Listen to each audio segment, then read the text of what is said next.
শেষ জামানা হবে এমন এক ভয়ঙ্কর সময়।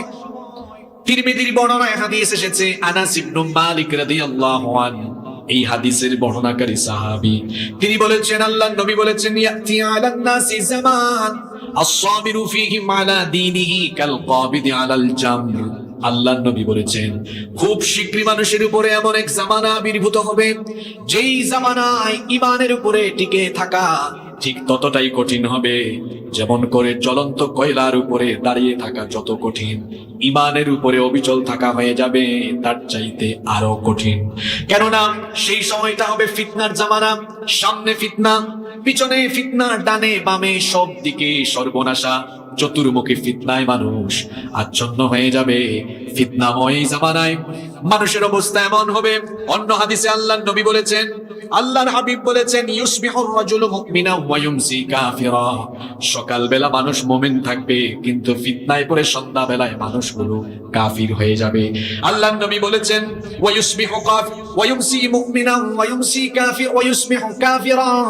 সন্ধ্যাবেলায় কোনো ব্যক্তি মুমিন থাকবে, কিন্তু রাতের বেলা ফিতনায় পড়ে গিয়ে সকাল বেলায় কাফির হয়ে যাবে। এত ফিতনার জামানা আসবে, মুহূর্তের মধ্যেই মানুষ ঈমান হারা হয়ে যেতে পারে। আমার বাবারা, আমার ভাইয়েরা, এই দুনিয়ার সবচেয়ে বড় সম্পদের নাম হলো ঈমান। সবচাইতে বড় সম্পদ হলো ঈমান, কারণ ঈমান ব্যতীত নেক আমলেরও কোনো দাম নাই। একজন বেঈমান ব্যক্তি যদি সারা জীবন ভালো ভালো কাজ করে, মানুষের কল্যাণে কাজ করে, তো এই ভালো এবং মানবিক কাজ কিংবা কল্যাণের কাজের কারণে দুনিয়াবী জীবনে সে খ্যাতি, যশ, বাহবা পাবে, মানুষ তার প্রশংসা করবে, কিন্তু আল্লাহর কাছ থেকে তার কোনো জাযা নাই, তার কোনো পুরস্কার নাই, কারণ ঈমান ব্যতীত নেক আমলের কোনো দাম নাই। এজন্য আল্লাহ কোরআনে কারিমে যত জায়গায় নেক আমলের কথা বলেছেন, নেক আমলের আগে আল্লাহ তাআলা ঈমানের কথা বলেছেন, কারণ ঈমান ব্যতীত নেক আমলের কোনো দাম নাই। ঈমানের সাথে নেক আমল করবে যারা, জান্নাতুল ফিরদাউসের ওয়ারিস হয়ে যাবে তারা। এজন্য রব্বুল আলামিন কোরআনুল কারীমে বলেছেন, ইন্নাল্লাযীনা আমানু ওয়া আমিলুস সালিহাতি কানাত লাহুম জান্নাতুল ফিরদাউসি নুজুলা খালিদিনা ফিহা লা ইয়াবগুনা আনহা হিওয়ালা। আল্লাহ তাআলা বলেছেন, নিশ্চয়ই ঈমান এনে নেক আমল করবে যারা, জান্নাতুল ফিরদাউসের ওয়ারিস হয়ে যাবে তারা। তাহলে আমল, ঈমান ছাড়া নেক আমলের কোনো দাম নাই। এই জন্য মানুষের জন্য সবচেয়ে বড় সম্পদ হলো ঈমান। বলেন তো, সবচাইতে বড় সম্পদের নাম কি? আরো জোরে বলেন, সবচাইতে বড় সম্পদের নাম কি? একজন মুমিন ব্যক্তি জীবনের সবকিছু ঈমানের জন্য ছাড়তে পারে, কিন্তু ঈমান সে কখনো ছাড়তে পারে। এই জন্য আপনি আমাদের আকাবির আসলাফ পূর্ববর্তীদের জীবনী পড়ে দেখুন, নবী রাসূলদের জীবনী পড়ে দেখুন, নবী রাসূলদের সঙ্গী সাথী যারা ছিলেন তাদের জীবনী পড়ে দেখুন। তাদেরকে দুনিয়াবি বহু লোভ লালসা দেখানো হয়েছে, তাদের উপরে নির্যাতন নিপীড়ন হয়েছে, শুধু বলা হয়েছে ঈমান ছাড়ো, ঈমান ছাড়লে তোমাকে নাজাত দেওয়া হবে, মুক্তি দেওয়া হবে। ঈমান যদি ছাড়ো, দুনিয়াবি ফায়দা, দুনিয়াবি সুযোগ সুবিধা তোমাদেরকে দেওয়া হবে। কিন্তু প্রকৃত ঈমানদার, প্রকৃত মুমিন যারা ছিলেন, তারা তখন সেই কাফির মুশরিকদেরকে জবাব দিয়ে বলেছিলেন, কাফিরের দল, মুশরিকের দল, শোনো, আমি জীবনের সবকিছু ছাড়তে পারি, আমার দুনিয়াবি জীবনের সমস্ত কিছুর মায়া ছাড়তে পারি, এমনকি নিজের জীবনের মায়াও ছাড়তে পারি, কিন্তু ঈমান আমি ছাড়তে পারি না। আপনারা কি আছেন না ঘুমাই গেছেন? আছেন না ঘুমাই গেছেন? তাহলে একজন ঈমানদারের কাছে সবচেয়ে বড় সম্পদ কি? জোরে বলেন। এই ঈমানের উপর টিকে থাকা দুষ্কর হবে, কঠিন হবে এই জামানায়, বলেছেন মুহাম্মদ সাল্লাল্লাহু। এবার আসেন তো, ঈমানের উপর টিকে থাকা যে কঠিন, আপনাকে একটু বাস্তবতা দিয়ে বুঝাই। কিচ্ছু লাগবে না গো ভাই, আপনার পকেটেই ঈমান হারানোর উপাদান আছে। প্রত্যেকের পকেটে এই মোবাইল ফোন আছে, এই মোবাইল ফোনের অপব্যবহারই আজকে আপনাকে ঈমান হারা করার জন্য এনাফ, যথেষ্ট। কিচ্ছু লাগবে না। এই তো রাতের বেলা ঘুমাবে নিজের রুমে, ফজরের আগেই সে ঈমান হারা হয়ে যাওয়ার সুযোগ এই মোবাইলের মাধ্যমেই আছে। চরিত্র ধ্বংস করার উপাদান এখানে আছে। আপনি দেখুন, অশ্লীলতা দিন দিন বেড়েই চলেছে, জিনা বেড়ে চলেছে, পরকিয়া দিন দিন বেড়েই চলেছে। অশ্লীলতা, বেহায়াপনা, জিনা, ব্যভিচার, পরকীয়ার প্রধান এবং অন্যতম উপাদান হলো এই মোবাইল ফোন। সন্ধ্যাবেলায় আগে প্রত্যেক বাড়িতে বাড়িতে ছেলে মেয়েরা পড়াশোনায় ব্যস্ত থাকত। আমি যখন প্রাইমারিতে পড়াশোনা করি তখন আমাদের গ্রামে বিদ্যুৎ ছিল না। হারিকেন জ্বালিয়ে সন্ধ্যার পরে মাগরিবের পরে প্রতিটি ঘরে ঘরে ছেলেমেয়েরা পড়তে বসতো, জোরে জোরে চিল্লাই চিল্লাই পড়তো। এখন বেশিরভাগ বাড়িতে আপনি দেখবেন সন্ধ্যার পরে ছেলে মেয়েদের পড়াশোনা নাই। এখনকার ছেলে মেয়েদের হাতে আপনি সন্ধ্যার পরে ফোন দেখবেন, কেউ মোবাইলে বিভিন্ন ধরনের গেমস খেলছে। 7 এর ছেলে 6 এ পড়ে, 5 এ পড়ে, এরকম ছেলেদের মেয়েদের ফেসবুক আইডি, টিকটক আইডি আছে। আপনারা কি ঘুমাই গেছেন? আমি জুমার নামাজ শেষ করে বের হয়েছে, আমি যেখানে জুমা পড়াই, ছোট্ট এক ছেলে আমাকে বলছে, হুজুর আমি আপনাকে ফ্রেন্ড রিকোয়েস্ট দিলাম, অনেক দিন হয়ে গেল, আপনি অ্যাকসেপ্ট করলেন না কেন? এই পুচকা ছেলেকে আমি জবাব দিলাম, তুমি কোন ক্লাসে পড়ো? আমাকে বললো আমি ক্লাস 7 এ পড়ি। বললাম তুমি ক্লাস 7 এ পড়ো, তোমার ফেসবুক আইডি আছে? আমাকে বললো হুজুর একটা না 2টা আছে। বললাম 2টা কেন? বললো হুজুর আমার তো একটা 5000 ফিল আপ হয়ে গিয়েছে, এই জন্য আমি আরেকটা করেছি। আমি বললাম তুমি তো আমার থেকে আরো বড় সেলিব্রিটি, কারণ আমার নিজের ফেসবুক আইডি একটা, তোমার আইডি 2টা। যে একটা আছে ওইটাও চালানোর সময় নাই। কই হুজুর কি বলেন? আমি তো খুব অ্যাক্টিভ সারাক্ষণ, হ্যাঁ আমি ছবি দেই, পোস্ট করি, লাইক দেই, শেয়ার করি।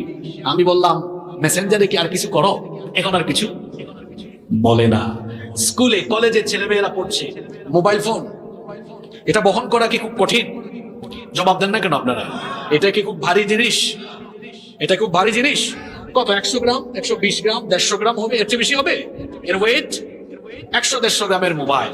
কিন্তু বিশ্বাস করেন 100-150 গ্রাম ওজনের মোবাইল দিয়ে যে পরিমাণ পাপ হয়, যে পরিমাণ গুনাহ হয়, এই পাপ আর গুনাহকে মিজানের পাল্লায় রাখলে কত যে ভারী হবে এটা কল্পনাও করা যাবে না। আমি বলছিলাম আখিরি জামানায় আছি আমরা, শেষ জামানায় ঈমান বাঁচানো হবে অনেক কঠিন। প্রযুক্তির অপব্যবহার, মোবাইল ফোনের ফিতনা, এগুলো দাজ্জালের তরফ থেকে আসা অন্যতম ফিতনা। অর্থাৎ দাজ্জালকে যারা অনুসরণ করে, দাজ্জালের অনুসরণকারীদের থেকেই কিন্তু এ ধরনের চরিত্র বিধ্বংসী প্রযুক্তি পৃথিবীতে লঞ্চ হচ্ছে। আমরা অনেকে জানিও না। আমার স্কুল কলেজ ইউনিভার্সিটি পড়ুয়া ভাইদেরকে বলছি, বোনদেরকেও বলছি, এই সময় মোবাইলে ইন্টারনেটে আসক্ত হয়ে সময় নষ্ট করার বয়স এখন তোমার নয়। তোমার এই বয়স হলো পড়াশোনার, গবেষণার। আমাদের দেশ থেকে ছেলেমেয়েরা পড়াশোনা করে, আমাদের দেশের ছেলেরা কেন মোবাইল আবিষ্কার করতে পারে না? কেন তারা বিভিন্ন অ্যাপস আবিষ্কার করতে পারে না? আজকে ফেসবুকে, ইউটিউবে দিনের পক্ষে কোনো কন্টেন্ট তৈরি করা যায় না, কোনো বক্তৃতাও করা যায় না। দেখা যায় আইডি সহ, পেজ সহ গায়েব হয়ে যায়। এটা যারা ইন্টারনেটে অ্যাক্টিভ থাকেন তারা আপনারা জানেন। আজকে এই যে আমরা আছি, আমরা সব কথা বলতেও পারি না। সব জায়গায় এখন নিয়ন্ত্রণ চলছে। কিন্তু আমাদের মুসলমান ছেলেমেয়েরা যদি পড়াশোনা করে উচ্চ শিক্ষিত হয়, এরা যদি বিজ্ঞানী হয়, এরা যদি বিভিন্ন জিনিস আবিষ্কার করে, এটা তো মুসলমানদের কল্যাণেই কাজে লাগে, ঠিক কিনা বলেন? এজন্য আমি তরুণ যুবক ছেলেদেরকে বলবো, যারা পড়াশোনা করেন ছাত্রছাত্রী ভাই বোনদেরকে বলবো, মোবাইল ফোনে আসক্ত হয়ে এই বয়সটাকে আপনি শেষ করে দিবেন। শুধু যে ইয়াং জেনারেশন মোবাইলে আসক্ত সেটা কিন্তু নয়, কি শিশু, কিশোর, যুবক আর কি বুড়া মানুষ বলেন, এখন সবাই এই ফোনে আসক্ত হয়ে গেছে। কি করে আসক্ত হয়েছে আমি আপনাদেরকে বলি। আগে বিভিন্ন বাড়িতে বিবাহের অনুষ্ঠান হলে বা সামাজিক বিভিন্ন অনুষ্ঠান হয় না, সামাজিক অনুষ্ঠানে গেলে মানুষ একসাথে বসতো, গল্প করতো, একজন আরেকজনের খবর দিত। কিন্তু এখন দেখবেন কোন সামাজিক অনুষ্ঠানেও মানুষ একত্রিত হলে কেউ কারো দিকে তাকায় না, সবাই নিচের দিকে তাকায় আর নিজের ফোন স্ক্রল করে, একজন আরেকজনের সাথে কোনো কথাবার্তাও বলে না। এরকম পরিবেশ আছে না নাই? এই যে আপনাদের গভীপুর বা আশেপাশের গ্রামে দেখবেন বিকেল বেলা গাছতলায়, বটতলায়, এরকম ফুটবল মাঠে, স্কুলের মাঠে ছেলেরা একত্রিত হয়ে টিকটক ভিডিও বানায়, গেমস খেলে, খেলা হয় আইপিএল ইন্ডিয়ায়, আর জুয়ার বাজি ধরে তারা গভীপুরে, মেহেরপুরে। জুয়ায় আসক্ত হয়ে যাচ্ছে ইয়াং জেনারেশন, এরা ফ্রি ফায়ারে আসক্ত হয়ে যাচ্ছে, এরা পাবজিতে আসক্ত হয়ে যাচ্ছে।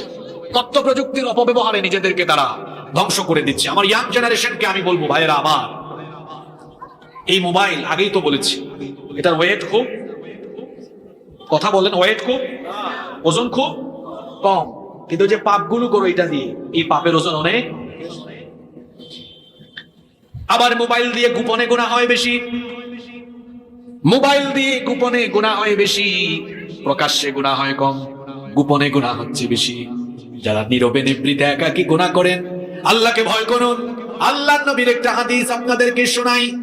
আল্লাহর নবী সাহাবীদেরকে একদিন বললেন, ও আমার সাহাবীরা শোনো, কিয়ামতের ময়দানে, হাসরের ময়দানে পাহাড় সমপরিমাণ নেক আমল নিয়ে কিছু মানুষ হাসরের মাঠে হাজির হবে, কিন্তু মুহূর্তেই তাদের সকল আমলগুলো ধুলা বালিতে পরিণত হয়ে যাবে, সব আমল তাদের শূন্য হয়ে যাবে। ঘুমাইতেছেন না শুনতেছেন? আল্লাহর নবী বলেছেন, কিয়ামতের দিন হাসরের ময়দানে কিছু ব্যক্তি পাহাড় সমপরিমাণ নেক আমল নিয়ে হাসরের মাঠে উঠবে, কিন্তু মুহূর্তেই তাদের সব আমলগুলো বরবাদ হয়ে যাবে, নষ্ট হয়ে যাবে। আল্লাহর নবীর সাহাবীরা জিজ্ঞেস করলেন, ইয়া রাসূলুল্লাহ, একজন চুপ থাকবেন না, সবাই বলেন সাল্লাল্লাহু আলাইহি ওয়াসাল্লাম। কি করে এত নেক আমল মুহূর্তের মধ্যেই ধুলা বালিতে পরিণত হয়ে যাবে? কি করে এত নেক আমল মুহূর্তের মধ্যেই বরবাদ হয়ে যাবে? আল্লাহর নবী বললেন, আরবের তিহামা পর্বতের সমান নেক আমল নিয়ে উঠার পরেও সব আমল তাদের শেষ হয়ে যাবে, বরবাদ হয়ে যাবে। এর কারণ হলো ওই ব্যক্তিগুলো রাতের অন্ধকারে কিংবা দিনের আলোতে আধারে এরা যখন একাকী নীরবে নিভৃতে থাকতো, তখন তারা গোপনে গোপনে গুনাহ করত। কলেজ বিশ্ববিদ্যালয়ে যারা পড়াশোনা করো, এই হাদিস তোমার চরিত্র ঠিক করার জন্য এনাফ, যথেষ্ট। তুমি রাতের অন্ধকারে কি করো কেউ জানে না, জানেন কে? জোরে বলেন, জানেন কে? রব্বুল আলামিন কোরআনুল কারীমে বলছেন, ইন্নাল্লাহা লা ইয়াখফা আলাইহি শাইউন ফিল আরদি ওয়ালা ফিস সামা। আসমান জমিনে যা কিছু হয়, আল্লাহর কাছে কোনো কিছুই গোপন নাই। অন্য আয়াতে আল্লাহ তাআলা আরো সুন্দর করে বলেছেন, আওয়ালা ইয়ালামুনা আন্নাল্লাহা ইয়ালামু মা ইউসিরুনা ওয়া মা ইউআলিনুন। তারা কি জানে না তাদের গোপন আর প্রকাশ্য সব খবর যার কাছে আছে? তিনি কি? সব খবর আল্লাহর কাছে আছে। এমনকি পৃথিবীর কোন প্রান্ত থেকে কোন গাছের পাতা ছিঁড়ে যায়, আমার মাবুদের কাছে, আমার রবের কাছে সেই খবরটাও আছে। এজন্য আল্লাহ তাআলা বলেছেন, ওয়া ইনদাহু মাফাতিহুল গায়বি লা ইয়ালামুহা ইল্লা হু ওয়া ইয়ালামু মা ফিল বাররি ওয়াল বাহরি ওয়া মা তাসকুতু মিন ওয়ারাকাতিন ইল্লা ইয়ালামুহা। আল্লাহ তাআলা বলছেন, অদৃশ্যের চাবিকাঠি একমাত্র আমার হাতের মুঠায়, আমি ছাড়া সেটা কেউ জানে না। স্থলভাগ আর জলভাগে যা কিছু হয় সবকিছুই আমি জানি। এমনকি এই দুনিয়ার কোন দেশের কোন প্রান্ত থেকে যদি কোনো গাছের কোনো পাতাও ছিঁড়ে যায়, কোন দেশের কোন প্রান্তের কোন গাছের কোন পাতা ছিঁড়ল, তার খবরও যার কাছে আছে। গলার আওয়াজ বড় করে বলেন, তিনি কি? তো আমার যুবক ভাইরা, যে আল্লাহর কাছে গাছের একটা পাতা পড়ার খবর আছে, তুমি যে রাতের বেলা দরজা লাগিয়ে দিয়ে বন্ধ করে দিয়ে একা রুমে ফিসফিসিয়ে তোমার গার্লফ্রেন্ডের সাথে কথা বলো, তুমি যে মোবাইলে হারাম ভিডিও দেখো, পর্নোগ্রাফি দেখো, তোমার বাবা দেখে না, মা দেখে না, ভাই দেখে না, বোন দেখে না, কিন্তু তোমার অন্ধকার ঘরে একাকী রুমে কার্যক্রম সম্পর্কে যিনি অবহিত, যিনি জানেন, তিনি কি? সে আল্লাহর ভয় কি অন্তরে নাই? হ্যাঁ, সে আল্লাহর ভয় যার অন্তরে আছে, সেই ব্যক্তি হলো প্রকৃত আল্লাহ ভীরু, প্রকৃত খোদা ভীরু ব্যক্তি। সব খবর আল্লাহর কাছে আছে। আজ আপনি এই মোবাইল পকেটে এই যে ঢুকাই দিলাম, ওজন কম, পকেটে নেওয়া যায়। মোবাইল দিয়ে যে পাপ করছেন, এটা পকেটে নয়। এত পাপ করছেন, এটা হয়তো জমিন থেকে আকাশের সীমা পর্যন্ত স্পর্শ করে ফেলেছে। এত গুনাহ আপনি কামাই করেছেন। এটা বড় ফিতনার জামানা। জওয়ান বুড়া সবাই আসক্ত হয়ে পড়েছে। এই যে পরকিয়া, এটা এখন বিষক্রিয়ায় রূপান্তর হয়েছে। এটারও একটা উপাদান হলো এই পাশের বাড়ির ভাবির সাথে, পাশের বাড়ির জরিনা ভাবি, সকিনা ভাবির সাথে যোগাযোগের মাধ্যম হয়েছে এখন এই মোবাইল। আর জরিনা ভাবি, সকিনা ভাবি তার প্রবাসী স্বামী রেখে পাশের বাড়ির অবিবাহিত আব্দুল্লাহর সাথে পালিয়ে চুয়াডাঙ্গায়। এই রকম অবস্থা এখন আমার সমাজে নাই। নষ্ট হয়ে গেল সমাজ, পচে গেল সমাজ। চতুর্মুখী ফিতনায় আমরা আক্রান্ত। আল্লাহ নবী বলেছেন কিয়ামতের আগে শেষ জামানায় ঈমান টিকিয়ে রাখা, চরিত্র ঠিক রাখা, এটা হবে মানুষের জন্য বড় চ্যালেঞ্জের ব্যাপার। অবস্থা তখন এত ভয়াবহ হবে, আপনারা 40-50 মিনিট আমার সাথে মনোযোগী থাকতে পারবেন তো? এমন এমন কথা এখন শুরু হবে, এগুলো একটা কথাও আমার না, সব নবীজির কথা। আমি নবীজির কথাগুলো আপনাদেরকে শোনাচ্ছি, যেগুলো তিনি বলেছেন আরো 1500 বছর আগে। আল্লাহু আকবার। 1500 বছর আগে যা বলে গিয়েছেন, আপনি দেখুন আপনার আশপাশের সাথে সব এখন মিলে যাবে, এমন কথা বলে গিয়েছে। মনোযোগ থাকবে তো আপনাদের? আল্লাহ নবী বলেছেন শেষ জামানায় ফিতনা এমন ভাবে মানুষকে আচ্ছন্ন করবে, সমাজ এবং রাষ্ট্রে নির্বোধ লোকেরা, অপদার্থ অযোগ্য লোকদের নেতৃত্বে সমাজ রাষ্ট্র চলে যাবে। বলবেন হুজুর, প্রথম পয়েন্টটাই কেন আপনি নেতৃত্ব নিয়ে ধরলেন? কারণ হলো ড্রাইভার ঠিক থাকলে যেমন গাড়ির প্যাসেঞ্জার নিরাপদ থাকে, ঠিক তেমনি ভাবে সমাজ আর রাষ্ট্র পরিচালনার ড্রাইভার হলো নেতৃত্ব। এই নেতৃত্ব ঠিক থাকলে সমাজ ঠিক থাকে, রাষ্ট্র ঠিক থাকে। গাড়ির ড্রাইভার অযোগ্য, অদক্ষ, অপদার্থ হলে যেমন প্যাসেঞ্জার সহ গাড়ি খাদে পড়ে যাওয়ার সম্ভাবনা আছে, সমাজ আর রাষ্ট্রে যখন চোর ডাকাত সন্ত্রাসী চাঁদাবাজি লোকেরা যখন রাষ্ট্র আর সমাজ নেতৃত্ব দিবে, ওই রাষ্ট্র আর সমাজও তখন ধ্বংসের কিনারে পড়ে যাবে। এজন্য আল্লাহ নবী বলেছেন শেষ জামানায় এত ফিতনার প্রধান কারণ হবে গোটা সমাজে অপদার্থ অযোগ্য নেতৃত্ব কায়েম হয়ে যাবে। শুনুন আল্লাহ নবীর হাদিস আমি আপনাদেরকে শোনাই। আল্লাহ নবী একদিন সাহাবীদের সামনে বক্তৃতা করছেন। নবীজি সাহাবীদেরকে বললেন আ'আযাকাল্লাহু মিন ইমারাতিস সুফাহা। নবীজি বললেন আমি আল্লাহর কাছে আশ্রয় চাচ্ছি, আল্লাহ যেন তোমাদেরকে অযোগ্য অপদার্থ নেতৃত্ব থেকে তোমাদেরকে আল্লাহ যেন বাঁচান। আল্লাহ নবী হাদিসে যে শব্দটি বললেন সেটা হলো ইমারাতিস সুফাহা। আ'আযাকাল্লাহু মিন ইমারাতিস সুফাহা। নবীজি বললেন ইমারাতিস সুফাহা থেকে আমার উম্মতের জন্য আল্লাহর কাছে আমি আশ্রয় চাই। আল্লাহর রাসূলের সাহাবীরা তখন বললেন ইয়া রাসূলুল্লাহ, একজনও চুপ থাকবেন না, বলেন সাল্লাল্লাহু আলাইহি ওয়াসাল্লাম, ওগো আল্লাহর রাসূল, মা ইমারাতুস সুফাহা, ইমারাতুস সুফাহা কি? আল্লাহর নবী ব্যাখ্যা দিয়ে দিলেন। নবীজি সাহাবীদেরকে বললেন উমারাউ ইয়াকুনুনা বাদি লা ইয়াক্তাদুনা বিহাদি ওয়া লা ইয়াসফতি, অর্থাৎ আমার পরে এমন কিছু লোক আখেরি জামানায় কিয়ামতের আগে আসবে, এই লোকেরা তারা আমার হেদায়াত মোতাবেক, আমার সুন্নাত মোতাবেক তোমাদেরকে পরিচালনা করবে না। সমাজ এবং রাষ্ট্রকে আমার সুন্নাত মতো, আল্লাহর দেওয়া হেদায়াত মতো তারা পরিচালনা করবে না। আল্লাহর দেওয়া নিয়ম কানুন বাদ দিয়ে, রসুলের দেওয়া তরিকাকে বাদ করে দিয়ে তারা নিজেদের মস্তিষ্ক প্রসূত, বিবেক প্রসূত আইন কানুন দিয়ে তারা তাদের সমাজ এবং রাষ্ট্রকে পরিচালনা করা আরম্ভ করবে। আল্লাহর নবী বললেন ফামান সাদ্দাকাহুম বিকাযিবিহিম ওয়া আনাহুম আলা যুলমিহিম ফাউলাইকা লাইসু মিন্নী ওয়ালাস্তা মিনহুম। নবীজি বললেন সেই অপদার্থ অযোগ্য লোকদের যারা অনুসরণ করবে এবং তাদেরকে যারা সহযোগিতা করবে, আল্লাহর নবী বললেন ফাউলাইকা লাইসু মিন্নী, এরা আমার উম্মত নয়, ওয়ালাস্তা মিনহুম, এবং আমিও তাদের কেউ নই। আপনি কি ঘুমায় গেছেন নাকি? নবীজি বলেছেন এদের সাথে আমার সম্পর্ক কাটা, এরা আমার উম্মত নয়, আমিও তাদের কেউ নই, তারাও আমার কেউ নয়। আল্লাহু আকবার। কথার মধ্যে কোনো ভেজাল নাই, কোনো ফাঁকফুকর।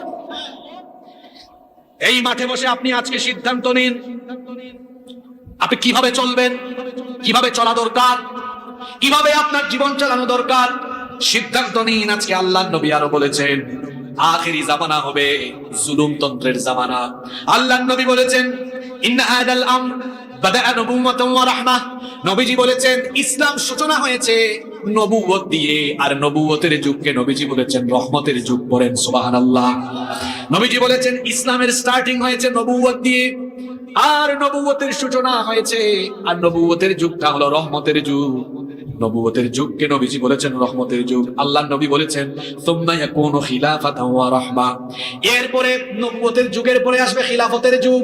দেখেন এই কথাটা নবীজি জীবদ্দশায় বলেছেন, কিন্তু যেভাবে বলেছেন হুবহু সেভাবে কথাগুলোর বাস্তবায়ন হয়েছে। নবীজি বলেছেন ইসলাম সূচনা হয়েছে নবুয়ত দিয়ে, নবীজির নবুয়ত আর রিসালত দিয়ে। আল্লাহ নবী বলেছেন নবুয়ত আর রিসালতের যুগ হলো রহমতের যুগ, আর নবুয়ত আর রিসালতের যুগের পরে দুনিয়াতে আসবে খেলাফতের যুগ। বলেন তো নবীজির পরে দুনিয়ায় খেলাফত ছিল কি ছিল না? আরো আসতে বলেন ছিল কি ছিল না? নবীজি বলেছেন সুম্মা ইয়াকুনু মুলকান আদুদা। যারা পড়াশোনা করেছেন তারা জানেন নবীজি বললেন এরপরে খেলাফতের যুগের পরে পৃথিবীতে আসবে রাজতন্ত্রের যুগ। আমরা যারা ইতিহাস পড়েছি তারা জানি নবুয়তের যুগের পরে ছিল খেলাফতের যুগ, খেলাফতের যুগের পরে ছিল রাজতন্ত্রের যুগ। আল্লাহর নবী বলেছেন রাজতন্ত্রের যুগের অবসান হওয়ার পরে সুম্মা কানা জিবরিয়াতান ওয়া উতুওয়ান ওয়া ফাসাদান ফিল আরদ। এরপরে পৃথিবীতে আসবে ফাসাদময় জুলুমতন্ত্র আর স্বৈরতন্ত্রের জামানা। কথাগুলো কি পৃথিবীর সাথে মিলে কি মিলে না? আপনি আবার নিজের কাঁধের উপরে নিয়ে আসেন, কারণ আমার সমাজে এরকম পচা নিকৃষ্ট কিছু লোক আছে, কুরআন হাদিসের কথা যে জোর করে তার মাথার উপরে নিয়ে নেয়। হুজুর বলে এক কথা, হুজুর যখন কুরআন হাদিসের কথাগুলো বলে, হুজুর তার নামও বলে না, কিন্তু সে নিজেই তার চরিত্রের সাথে মিলায়া নেয়। কেমন মানুষ আছে না নাই? আল্লাহর নবী বলেছেন ইসলাম সূচনা হয়েছে, হাদিসটা মুখস্থ করেন। নবীজি বলেছেন ইসলামের সূচনা হয়েছে নবুয়ত দিয়ে। বলেন কি দিয়ে? বলেন কি দিয়ে? নবুয়ত দিয়ে। এরপরে নবীজি বলেছেন সুম্মা ইয়াকুনু খিলাফা, এরপরে আসবে খিলাফতের যুগ, সেটাও হবে রহমতের যুগ। সুম্মা ইয়াকুনু মুলকান আদুদা, এরপরের যুগ হলো রাজতন্ত্রের যুগ। সুম্মা ইয়াকুনু জাবরিয়াতান ওয়া উতুওয়ান ওয়া ফাসাদান ফিল আরদ, এরপরের সময়টা হলো ফাসাদ, জুলুমতন্ত্র আর স্বৈরতন্ত্রের জামানা। যেই যুগের মানুষেরা নিজের আইনের বিরুদ্ধে, নিজের মতের বিরুদ্ধে গেলে সহ্য করতে না পেরে মানুষের উপরে হিংস্র হায়নার মতো ঝাঁপিয়ে পড়বে, এমন জালিম আজকে দুনিয়াতে আছে না নাই? তাহলে এটা শেষ জামানার, জোরে বলেন শেষ জামানার আলামত। আল্লাহর নবী বলেছেন শেষ জামানা হবে বড় ভয়ঙ্কর জামানা। সেই জামানায় ফাহেশা কাজ বেড়ে যাবে, বেবিচার বেড়ে যাবে। এজন্য নবীজি বলেছেন, আল্লাহর নবী বলেছেন লা তাকুমুস সাআহ হাত্তা ইয়াযহারাল ফাহশ, ততদিন পর্যন্ত কিয়ামত হবে না যতদিন না অশ্লীলতা, বেহায়াপনা সমাজের রন্ধ্রে রন্ধ্রে ছড়িয়ে যায়। আমার বাবারা, আমার ভাইয়েরা পুরুষোচিত কণ্ঠে জবাব দিয়ে বলেন তো, সমাজে এখন অশ্লীলতা কম না বেশি? বাসা থেকে বের হয়ে ওযু করে বের হবেন তো ওযু ঠিক রাখাও কঠিন। অশ্লীলতা রাস্তার মুড়ে মুড়ে, বিলবোর্ডে, সাইনবোর্ডে, ফেস্টুনে, সব জায়গায়। পত্রিকা বলেও শান্তি পাবেন না, বিনোদন পাতায় আছে অশ্লীলতার, বেহায়াপনা। ম্যাগাজিন হাতে নিবেন, ওখানেও আছে উলঙ্গপনা, নগ্নতা, অর্ধনগ্নতা। রাস্তাঘাটে বিলবোর্ড, সাইনবোর্ড, ফেস্টুন, চতুর্দিকে দেখবেন। আপনি ইউটিউবে ভালো একটা ভিডিও দেখেন, নিচে দিয়ে আরো 3টা খারাপ ভিডিও। নিজের চোখের হেফাজত করাও এই যুগের চ্যালেঞ্জের ব্যাপার। আপনি একটা ওয়াজ শুনবেন, সেখানেও দেখবেন সেই ভিডিওর নিচে আজে বাজে ভিডিও চলে এসেছে। এই রকম করে চতুর্দিকে ফাহেশা কাজ, চতুর্দিকে ফাহেশা কাজ। একটা হাদিস আপনাদেরকে শোনাই, আল্লাহর নবী কি বলেছেন শুনেন। শেষ জামানায় অশ্লীলতা, বেবিচার, বেহায়াপনা এমন ভাবে সমাজে ছড়িয়ে পড়বে, নবীজি বলেছেন হাত্তা তুজাদুল মারআতু নিহারান জিহারান তুনকাহু ওয়াসাতাত তরিকি লা ইউনকিরু যালিকা আহাদা। আল্লাহর নবী বলেছেন প্রকাশ্যে দিনে দুপুরে, প্রকাশ্যে দিনের বেলায়, দিনে দুপুরে নারী পুরুষ রাস্তার মধ্যে বেবিচার করবে। এটা দেখেও মানুষ, এই চিত্র দেখেও মানুষ ওখানে গিয়ে বাধা দিবে না। এই হাদিসের সাথে মিলান আমার দেশের বটমূল পার্ক, আমার দেশের ওই যে ঢাকার হাতির ঝিল, রমনার বটমূল, এরপরে বিভিন্ন বিশ্ববিদ্যালয়ের, পাবলিক বিশ্ববিদ্যালয়ের ক্যাম্পাসে কবুতরের জুড়ার মতো অবিবাহিত ছেলে মেয়েরা বসে বসে বাদাম খায়। বিশ্ববিদ্যালয় প্রশাসন কিছু বলে না। বিভিন্ন পার্কের মধ্যে দেখবেন কলেজের, স্কুলের, কলেজের, ইউনিভার্সিটির ছেলে মেয়েরা কবুতরের জুড়ার মতো বসে বসে অবিবাহিত ছেলেরা বাদাম খায়। যেগুলা বলতেছি এগুলা বাস্তব না অবাস্তব। নবীজি বলেছেন কিয়ামতের আগের জামানায় রাস্তাঘাটে এগুলো ঘটবে। লা ইউনকিরু যালিকা আহাদ, কেউ এটা দেখেও বাধা দিবে না। আল্লাহর নবী বলেছেন ওয়ালা ইউগাইয়িরু, এগুলো প্রতিরোধের জন্য কাজ করবে না। ফায়াকুনু আমসালাহুম, এদের উদাহরণ হবে এই। আল্লাহর নবী বলেছেন ফায়াকুনু আমসালাহুম ইয়াউমা ইদিনিল্লাযী ইয়াকুল লাউ নাহাইতাহা আনিত তরিকি কলিলান ফাযালিকা ফীহিম মিছলা আবী বকরিন ওয়া উমর। আল্লাহর নবী বলেছেন সেই জামানায় যে ব্যক্তি অশ্লীলতায় বেহায়াপনায় শামিল হওয়া ছেলে মেয়েদেরকে বা লোকদেরকে গিয়ে বলবে, তুমি যদি রাস্তাঘাট থেকে সরে গিয়ে লোক চক্ষুর অন্তরালে এই কাজটা করতে ভালো হতো, তাও সমাজ এই নোংরামি থেকে বেঁচে যেত। আল্লাহর নবী বলেছেন এতটুকু কথাও শেষ জামানায় যে ব্যক্তি বলতে পারবে সে হলো শেষ জামানার আবু বকর, শেষ জামানার উমর। এখানে আমরা গিয়ে বাধা দিতে পারি না, আমরা এই সব কাজে বাধা দিতে পারি না। আমরা নীতিমালা আরোপ করতে পারি, বরং যেখানে আলেম উলামাগণ অশ্লীলতা, বেহায়াপনা, যৌতুক, মাদকের বিরুদ্ধে কথা বলে, সেখানে আরো সুযোগ পেলে আমরা প্রতিবন্ধকতা তৈরি করার চেষ্টা করি। আপনি বন্ধ করার জিনিস পান না, আপনি বন্ধ করলে হাতির ঝিলের এই বেহায়াপনা বন্ধ করুন, আপনি যৌতুক বন্ধ করুন, মাদক বন্ধ করুন, জুয়া বন্ধ করুন, অশ্লীলতা, বেহায়াপনা, নোংরামি বন্ধ করুন। আপনি বন্ধ করার জিনিস পান না, আপনি বিভিন্ন জায়গায় দেখা যায় কোরআনের মাহফিল বন্ধ করে দেন।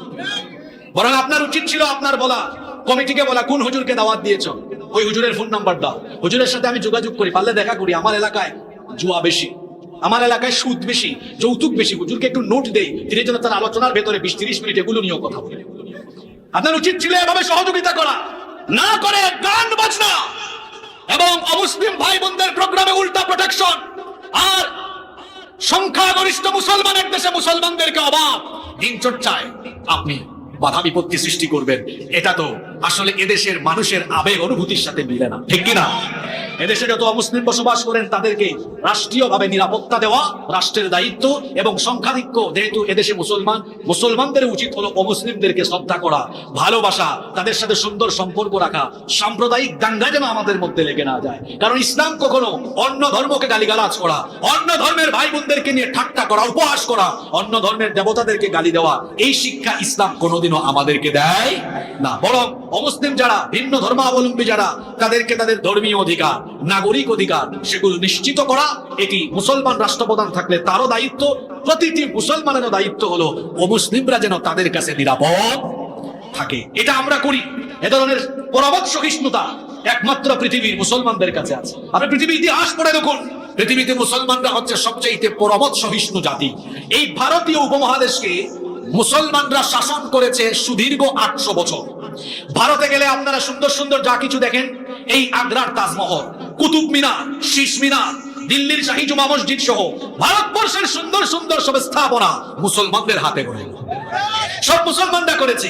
800 বছর মুসলমানরা শাসন করে মুসলমানরা ভারতবর্ষে কখনো অমুসলিমদের গায়ে হাত তুলে নাই, পিটায় নাই, কারো মন্দির উড়ায় দেয় নাই, কারো মন্দির দখল করে মসজিদ বানায় নাই। কেন বানাবে? কারণ ইসলাম তো আমাদেরকে এটা শেখায় না, কোরআন আমাদেরকে এটা বলে না, কোরআন হাদিস এটা আমাদেরকে শিক্ষা দেয়। কিন্তু আপনি দেখুন, এই ভারতে 47 থেকে নিয়ে 24 পর্যন্ত বহু কিছু হয়েছে। জয় শ্রীরাম না বলায় তাবরিজকে পিটিয়ে পিটিয়ে হত্যা করা হয়েছে। মুস্কান নামের এক বোনকে কলেজের মধ্যে কিভাবে তাকে হেনস্থা করা হয়েছে আপনারা দেখেছেন। আমাদের বাবরি মসজিদকে দখল করে রাম মন্দির বানিয়ে দেওয়া হয়েছে। আমি এটা তুলনা দিচ্ছি, উপমা দিচ্ছি। আমরা 800 বছর আমাদের পূর্বপুরুষরা ভারতকে শাসন করে গিয়েছে, আমরা এগুলো করি নাই। কেন করি নাই জানেন? কুরআন, হাদিস, ইসলাম আমাদেরকে এটা শেখায় না। গুবিপুরে যদি হিন্দুদের মন্দির থাকে, সেই মন্দির পাহারা দেওয়া গুবিপুরের মুসলমানদের দায়িত্ব। কোরআন হাদিস এটাই আমাদেরকে শেখায়। তো আমরা তো পরামর্শ সহিষ্ণুতার কথা বলি, আমরা অন্য ধর্মাবলম্বীদেরকে শ্রদ্ধা করার, সম্মান করার কথা বলি। এজন্য অমুসলিমেরা আমাদের কাছে আসে, আমাদের মাহফিলেও তারা আসে। এমনকি আমরা বহু অমুসলিমদেরকে মানবিক কাজেও সহযোগিতা করি। আপনার এটার সাক্ষী। আমরা করি কি করি না? করি। তাহলে যে দিন, যে কোরআন, যে ইসলাম আমাদেরকে মানবিকতা শেখায়, আমাদেরকে পরমত সহিষ্ণুতা শেখায়, সম্প্রীতি শেখায়, মানবতাবোধ শেখায়, মনুষ্যত্ববোধ শেখায়, উত্তম চরিত্রবান হওয়ার কথা বলে, সেই দিনই প্রোগ্রামগুলো বাস্তবায়নের জন্য প্রত্যেকটি মুসলমানের প্রতিটি স্থান থেকে সহযোগিতার দরকার আছে না নাই? আল্লাহ যেন এই কথাগুলো সকল মহলের লোকদেরকে উপলব্ধি করার তৌফিক দান করেন। আমরা সবাই বলি আমিন। সম্মানিত ভাইয়েরা, বলছিলাম যে শেষ জামানায় অশ্লীলতা, বেহায়াপনা, নোংরামি বাড়বে। এমনকি শেষ জামানায় মসজিদের মতো পবিত্র জায়গায় ফিতনা আরম্ভ হয়ে যাবে। আখেরি জামানায় মসজিদের ভেতরেও ফিতনা আরম্ভ হয়ে যাবে। বলেন, এখন আমাদের সমাজের মসজিদগুলোতে ফিতনা আছে না নাই? আমাকে সভাপতি বানাও না মসজিদে। কত বড় সাহস! আমার বংশ কি কম? চলো এই মসজিদে থাকবো না, আমরা আরেকটা মসজিদ বানাই। কি বলেন, এরকম আছে না নাই? আমি এই গত বছর নভেম্বরে আমাদের দেশের এক জায়গায় মাহফিলে গিয়েছি। আমি এলাকার নাম না বলি। তারা বললেন, হুজুর আমাদের এলাকায় কিন্তু 9টা মসজিদ। ভাবছিল এই কথা শুনে হুজুর বলে, মাশাআল্লাহ মাশাআল্লাহ। আমি বললাম, ভাই আপনাদের এলাকায় 9টা মসজিদ মানে হচ্ছে আপনাদের এলাকার মধ্যে অনৈক্য বেশি, অস্থিরতা বেশি। আমাকে বললো, হুজুর আপনি কেমনে বুঝলেন? বললাম, এই যে আপনি 9 মসজিদ বলছেন তো বুঝে ফেলছি। জিজ্ঞেস করলাম জনসংখ্যা কত? যে জনসংখ্যার কথা আমাকে বলেছে, এই জনসংখ্যা দিয়ে এক মসজিদ কামান না হলেও 2টা দিয়ে এনাফ হইতো। তো আমাকে বলে, হুজুর আপনি ধরে ফেলছেন। আসলে 9 মসজিদ হওয়ার পেছনে সামাজিক কুন্দলও আছে, রাজনৈতিক কুন্দলও আছে, আবার এলাকাগত বংশীয় কুন্দলও আছে। বলেন, মসজিদ নিয়ে এখন ফিতনা আমাদের সমাজে আছে না নাই? মসজিদ নিয়ে ফিতনা করে আমরা কি করছি? এলাকায় নতুন নতুন মসজিদ তৈরি করছি। নতুন নতুন মসজিদ হোক, যদি ফিতনা ছাড়া হয় কোনো অসুবিধা নাই। কিন্তু ফিতনা দিয়ে হলে এটা থেকে কোনো উপকার আসবে? ফিতনা করে করে আমরা মসজিদ দিয়ে মানুষকে ভাগ করে দিচ্ছি। শুধু তাই নয়, জুড়ে আমিন আস্তে আমিন বলা নিয়ে আমরা মসজিদগুলো ভাগ করে ফেলি। আর আমরা মসজিদ বানানোর প্রতিযোগিতায় লিপ্ত হয়েছি। মসজিদের বাহ্যিক চাকচিক্যের দিকে আমরা যতটা মনোযোগী, মসজিদের আভ্যন্তরীণ হেদায়াতিন কাজে আমরা ততটুকু মনোযোগী নই। এজন্য আল্লাহর নবী বলেছেন, লা তাকুমুস সাআহ, ততদিন পর্যন্ত কিয়ামত হবে না, হাত্তা ইয়াতাবাহান নাসু ফিল মাসাজিদ, যতদিন না মানুষ মসজিদ নিয়ে পারস্পরিক বড়াই করবে, গৌরব করবে, অহংকার করবে। মসজিদ নিয়ে এক এলাকার লোকের সাথে আরেক এলাকার বড়াই, অহংকার, গৌরব এখন কম না বেশি? চুয়াডাঙ্গায় মসজিদ বানিয়েছে 70 লক্ষ খরচ করে, তো মেহেরপুরে মুজিবনগরের মানুষেরা বলে চলো আমরা 80 লক্ষ দিয়ে বানাই। কুষ্টিয়ার মানুষ বলল চলো আমরা 1 কোটি টাকা দিয়ে বানাই। এরপরে দেখা গেল ঝিনাইদহের মানুষ বলল চলো আমরা 2 কোটি টাকা দিয়ে মসজিদ বানাই। আপনি বলবেন হুজুর মসজিদ বানানোর জন্য প্রতিযোগিতা, এটা তো ভালো কাজ, এখানে ক্ষতি আবার কি? আমার ভাইয়েরা, এখানে কোনো ক্ষতি নয়, কিন্তু মসজিদকে বাহিরের দিক দিয়ে ঠিকঠাক করে মসজিদের ভেতরের পরিচালনা ব্যবস্থা সদরঘাট করে দিলে এমনটা তো করা যাবে না। কারণ বহু কোটি কোটি টাকা দিয়ে মসজিদ, কোটি কোটি টাকা দিয়ে নির্মাণ করা বহু মসজিদের ভেতরে পরিচালন ব্যবস্থা হলো এমন, মসজিদের মধ্যে সুদখোর সভাপতি, ঘুষখোর সেক্রেটারি, দুর্নীতিবাজ কেশিয়ার বসে আছে। তাহলে কোটি কোটি টাকা দিয়ে সুন্দর মসজিদ বানিয়ে কি ফায়দাটা হলো আমাকে বলেন? তাহলে তো নবীজির সাথে আমাদের আচার আচরণের মিল হয়ে গেল।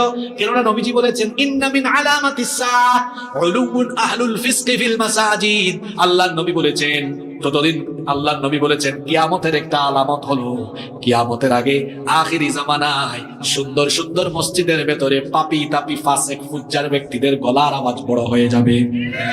এখন আপনি তাই দেখুন, বেশিরভাগ মসজিদ, আমি তো একেবারে দায়িত্ব নিয়ে বলতে পারি, এই বাংলাদেশের বেশিরভাগ মসজিদ কমিটির সভাপতি, সেক্রেটারি বেনামাজি, সুদখোর, ঘুষখোর, চরিত্রহীন।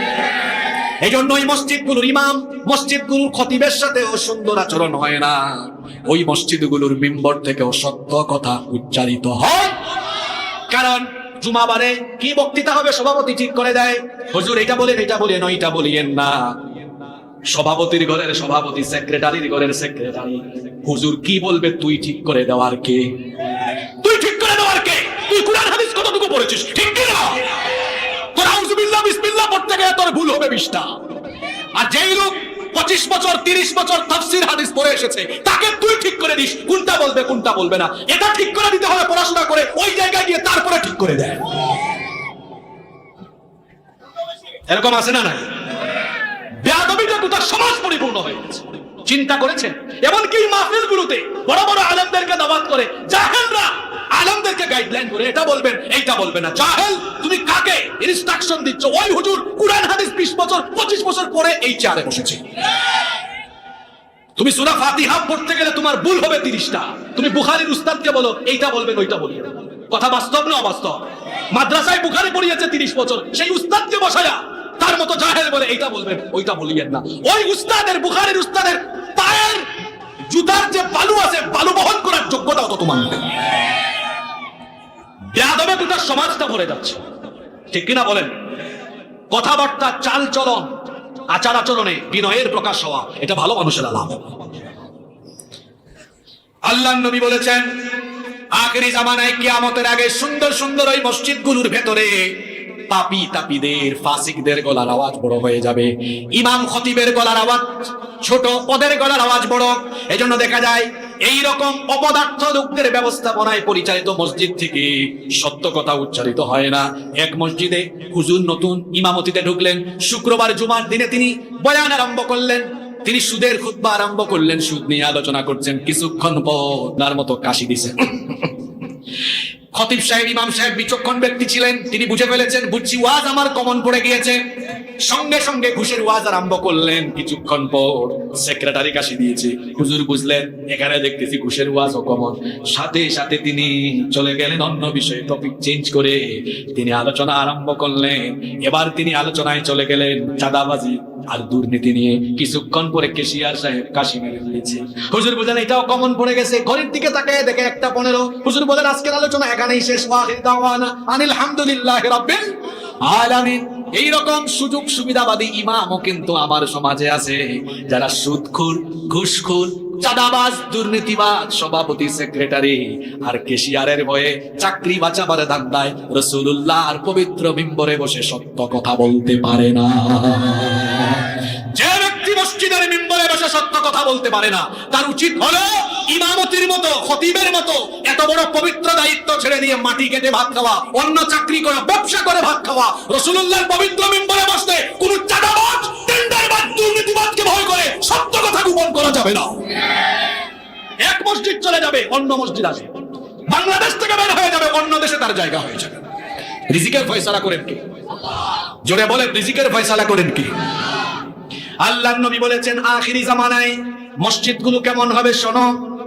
আল্লাহর নবী বলেছেন মাসাজিদুহুম আমিরা, মসজিদগুলো হবে চাকচিক্যময়, ওয়া হিয়া খারাবুম মিনাল হুদা, কিন্তু মসজিদগুলো হবে হেদায়েত শূন্য। দেখেন আল্লাহর নবীর কথাগুলো আপনারা মিলান। এমন কিছু কথা বলবো, দয়া করে আপনারা রাগ করবেন না, আসলেই তো তাই। দেখেন আমাদের গুবিপুরে, আমাদের এই মেহেরপুরের মধ্যে মসজিদগুলো কত সুন্দর। এখন আমাদের মসজিদ, একটা মসজিদও কাঁচা নাই, সব মসজিদ পাকা, কিন্তু মুসল্লির অভাবে পাকা মসজিদগুলো থাকে ফাঁকা। রাসূলুল্লাহর মসজিদ ছিল কাঁচা, কিন্তু মুসল্লি ছিল পাকা। আল্লাহ রসুলের মসজিদটা কি পাকা ছিল নাকি? হ্যাঁ, পাকা ছিল না, উপরে ছিল খেজুর পাতার ছাউনি। অল্প একটু বৃষ্টি হলে দেখা যেত কাদা হয়ে যেত, কাদা হয়ে যেত। যখন সাজদা দিতেন তাদের নাকে আর কপালের মধ্যে কাদা লেগে যেত। আর যখন রোদ থাকতো, মরুভূমির বালু তখন এত গরম হতো, এই গরম বালুর উপরে তারা সাজদা দিয়েছেন। মসজিদের মধ্যে এত কার্পেটও ছিল না। আমাদের মসজিদগুলোতে যেমন দামি দামি টাইলস, এরকম দামি দামি টাইলস ছিল না, দামি দামি কার্পেটও ছিল না। আমাদের মাথার উপরে ফ্যান আর এসি, কিন্তু রাসূলুল্লাহর মসজিদে কোনো ফ্যানও ছিল না, এসিও ছিল না। ফজরের আজান হয়ে গেলে মসজিদের ভেতরে ফাঁকা জায়গা, বলেন বলেন বলেন, থাকতো? রাসূলুল্লাহর মসজিদে এসি নাই, ফ্যান নাই, কারেন্ট নাই, টাইলস নাই, দামি কার্পেটও নাই। আজান হলে মসজিদ ফাঁকা, নাই মুসল্লিতে ফিলাপ। এখন আমাদের মসজিদে কারেন্ট আছে, মসজিদ কাঁচাও না, পাকা মসজিদ, টাইলস করা মসজিদ, লক্ষ লক্ষ কোটি কোটি টাকা দিয়ে বানানো মসজিদ, এসি আছে, ফ্যানও আছে। কিন্তু দেখবেন, রাগ করবেন না আপনারা, প্রধান বক্তা যখন বয়ান করেন মাঠে জায়গা নাই। প্রধান বক্তা চলে যাওয়া 4-5 ঘন্টা পরে যখন ফজরের আজান হয়, ইমাম আর মুয়াজ্জিন সাহেবের সাথে ফজরের নামাজে দাঁড়ান, তখন 20 জন আর 30। আল্লাহর নবী বলেছেন শেষ জামানার মসজিদ হবে সুন্দর, কিন্তু মুসল্লি হবে অসুন্দর। আমরা কত ভদ্র মানুষ, আবার ঠিক বলে সমর্থনও দেই। আজকে একটু উপলব্ধি করুন, আজকে একটু চিন্তা করুন, কোথায় পড়ে আছি আমরা। আমার বাবারা, আমার ভাইয়েরা, কখনো আপনারা নামাজ ছেড়ে দিয়েন না। আল্লাহর রাসূল দুনিয়া থেকে যাওয়ার মাত্র কয়েকদিন আগের কথা বলছি, তিনি তখন দাঁড়াতে পারেন না, উঠতে পারেন না, তিনি বিছানা থেকে উঠতে পারেন না, দাঁড়াতে পারেন না, একা একা চলাফেরা করতে পারেন না। কিন্তু মসজিদে গিয়ে জামাতে নামাজ পড়ার প্রতি তার আগ্রহ কেমন ছিল। আল্লাহর নবী জীবনের শেষ জুমায় যখন ইমামতি করেছেন, খুতবা দিয়েছেন, তখন তার শরীর এত দুর্বল হয়ে গিয়েছিল, বিছানা থেকে উঠতে পারেন না, একাকী চলাফেরা করতে পারেন না। দুজন সাহাবীকে ডেকে, দুজন সাহাবীর কাঁধের উপরে ভর করে বড় কষ্ট করে মসজিদে নববীতে গিয়ে খুতবা দিয়েছেন, ইমামতি করেছেন। আল্লাহু আকবার। আর আপনি সুস্থ মানুষ, আজান দিলে মসজিদে যান না, মসজিদের সাথে আপনার কোনো সম্পর্ক নাই, মসজিদে আপনি যান না, নামাজের জন্য আপনার কোনো খবর নাই। দৈনন্দিন আল্লাহর গোলামি করার জন্য সাজদা দিয়ে আল্লাহ তাআলার কাছে গোলামের নমুনা পেশ করার জন্য আল্লাহ নামাজ দিয়েছেন দৈনিক কয়বার? আসতে বলবেন না, জোরে বলেন কয়বার? আর নামাজ এমন এক ইবাদত, অহংকার চূর্ণ বিচূর্ণ হয় এই নামাজ দিয়ে। বলবেন কিভাবে অহংকার চূর্ণ বিচূর্ণ হয়? সকল শ্রেণী পেশার মানুষ নামাজে যখন যায়, কোটিপতি হোক, মিলিয়নিয়ার হয়ে যায়, প্রেসিডেন্ট, প্রধানমন্ত্রী হোক, আপার ক্লাসের মানুষ, লোয়ার ক্লাসের মানুষ, নামাজে যখন দাঁড়ায় বুকটা এভাবে টান টান করে দাঁড়ায় না, গোলামের মতোই দাঁড়ায়। নামাজে কিভাবে দাঁড়াতে হবে আল্লাহ বলছেন, ওয়াকুমু লিল্লাহি কানিতিন, বিনয়ী হয়ে দাঁড়াও। এজন্য আমরা দাঁড়ানোর সময় মাথাটা নত করে দেই। আর দাঁড়ানোর সময় কিভাবে দাঁড়ালাম শুনেন, অহংকার কেমনে চলে যায়। আসামি যেমন সারেন্ডার করে, ঠিক আমরাও নামাজে দাঁড়ানোর সময় কাঁধ কিংবা কান পর্যন্ত হাত তুলি, তাকবীরে তাহরিমার সময় তুলি কি তুলি না? আপনারা দেখবেন মসজিদে যখন সব মুসল্লিরা ইমামের সাথে এভাবে আল্লাহু আকবার বলার জন্য হাত যখন তুলে, এই দৃশ্য দেখলে মনে হয় মসজিদের ভেতরের প্রত্যেকটা মানুষ যেন আল্লাহর সামনে আসামির মতো সারেন্ডার করে নামাজে দাঁড়িয়ে গেল। আল্লাহু আকবার। এরপরে নামাজে তিলাওয়াত আরম্ভ হলো, গোলামের মতো মাথাটা আমাদের নিচের দিকে। দৃশ্য দেখলে মনে হয় সত্যি গোলাম মালিকের সামনে দাঁড়িয়েছে। আল্লাহ বলেন, রাখ, তোর সব অহংকার আমি দূর করে দেই, তুই যে আসলে আমার গোলাম। গোলামির একটা পরিস্থিতি আমি তৈরি করছি দাঁড়া। ইমাম সাহেব আল্লাহু আকবার বলে রুকুতে গেলেন, সুজা মাথাটা এবার নত হয়ে গেল কার সামনে? আস্তে বলবেন না, জোরে বলেন কার সামনে?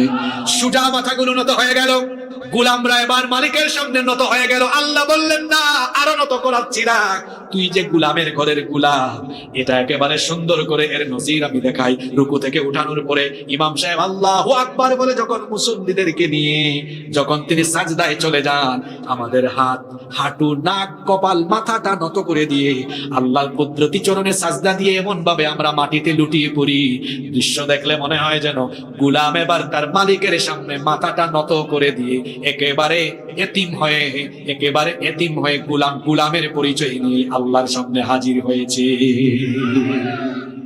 এরকম সুন্দর দৃশ্য নামাজে আছে না? কি সুন্দর নামাজের শিডিউল, আপনারা খেয়াল করেন, নামাজের শিডিউলও বড় সুন্দর। আল্লাহ চাইলে ফজরের নামাজটা সকাল 10টায় দিতে পারতেন, কিন্তু না, আল্লাহ দিয়েছেন কোন সময়? যখন রাতের অন্ধকার শেষ হয়ে দিনের আলো ফুটে উঠতে শুরু করে। এই সময় যে নামাজ, বলেন তো সেই নামাজের নাম কি? আপনাদের কষ্ট হচ্ছে, আমি আর বেশিক্ষণ কথা বলবো না, 15 মিনিট আপনারা মনোযোগী থাকতে পারেন তো? দেখেন আল্লাহ নামাজের শিডিউল দেওয়ার সিস্টেমটা আপনারা খেয়াল করেন। আল্লাহ তাআলা চাইলে ফজরের নামাজ সকাল 10টায় দিতে পারতেন, কিন্তু না, আল্লাহ ফজরের নামাজটা দিয়েছেন রাতের অন্ধকার বিদরিত হয়ে যখন দিনের আলো ফুটে উঠে।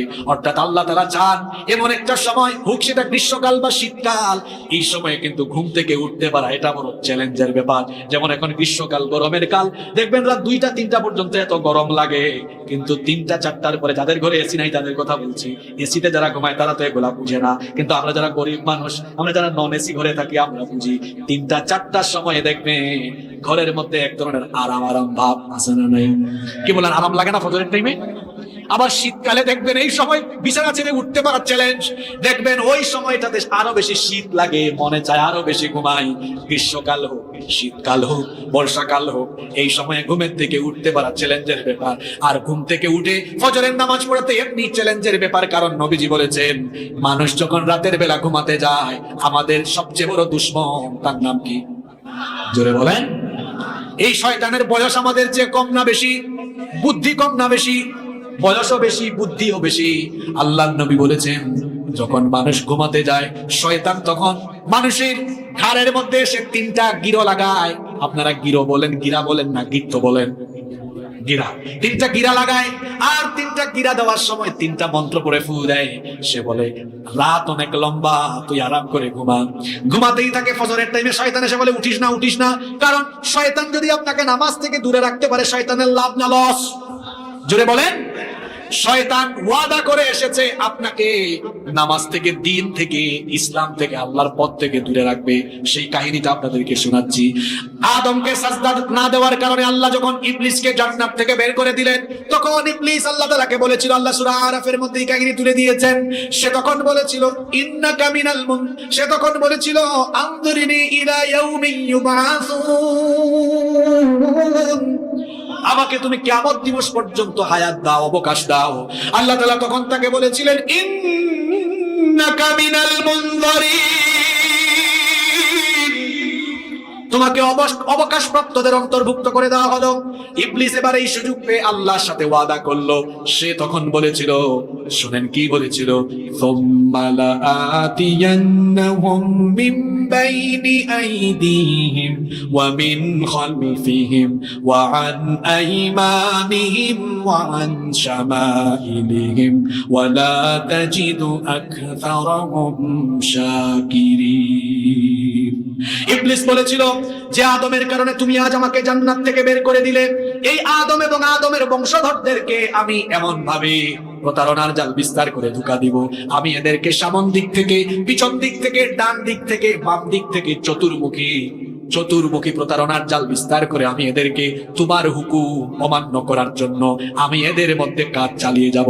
শয়তান কিভাবে আল্লাহর হুকুম অমান্য করিয়ে, কিভাবে শয়তান আমাদেরকে তার গোলামি করায় দেখেন। ফজরের সময় ঘুম যেন না ভাঙে, মুয়াজ্জিন সাহেব বলেন আসসালাতু খায়রুম মিনান নাওম, তুমি যে ঘুমিয়ে আছো ঘুমের চেয়ে নামাজ উত্তম। আর শয়তান এসে আপনাকে বলে নামাজের চাইতে ঘুম উত্তম, তুই ঘুমা। তখন আপনি আরাম করে ঘুমায় থাকেন, বিছানা থেকে উঠতে পারেন না। আরেকজন ব্যক্তি ঘুমের থেকে উঠলো, আল্লাহর নবী বলেছেন ওই যে শয়তান তিনটা গিরা লাগায়, যে ব্যক্তি শয়তানের কুমন্ত্রণার ফাঁদ থেকে নিজেকে মুক্ত করার জন্য বিছানা থেকে পিঠটা উঠায়া ফেলে, শয়তানের লাগানো প্রথম গিরাটার সাথে সাথে তখন ছুটে যায়, সুবহানাল্লাহ। এরপরে সে যখন ওযু করে শয়তানের লাগানো 2 নাম্বার গিরাটাও ছুটে যায়। যখন সে নামাজের উদ্দেশ্যে গিয়ে নামাজে দাঁড়িয়ে যায়, তখন শয়তানের লাগানো 3 নাম্বার গিরাটাও ছুটে যায়। তাহলে আপনার পাশের বাড়ির লোক নামাজে গেল, আপনি গেলেন না, সে করলো আল্লাহর গোলামি, আর আপনি করলেন কার গোলামি? জোরে বলেন। ওগো আমার ভাই, আপনার বাড়ি থেকে 50 হাত, 100 হাত, 200 হাত দূরে মসজিদে আপনি যান না, যে ঈমান আপনাকে আপনার বাড়ি থেকে 50 হাত 100 হাত দূরের মসজিদেই নিতে পারে না, এ দুর্বল ঈমান আপনাকে জান্নাতেও নিতে পারবে না। কারণ নবীজি বলেছেন যার মধ্যে নামাজ নাই তার মধ্যে ঈমানই নাই। এজন্য খবরদার আমার বাবারা, আমার ভাইয়েরা, মায়েরা, বোনেরা, যুবক ভাইয়েরা, নামাজ ছাড়বেন না। এই যে আমি ফজর ছেড়ে দিলাম, জোহরের আগে আমার জানাজা রেডি হওয়ার সম্ভাবনা আছে না নাই? বলবেন হুজুর আমি সুস্থ মানুষ, মরবো না।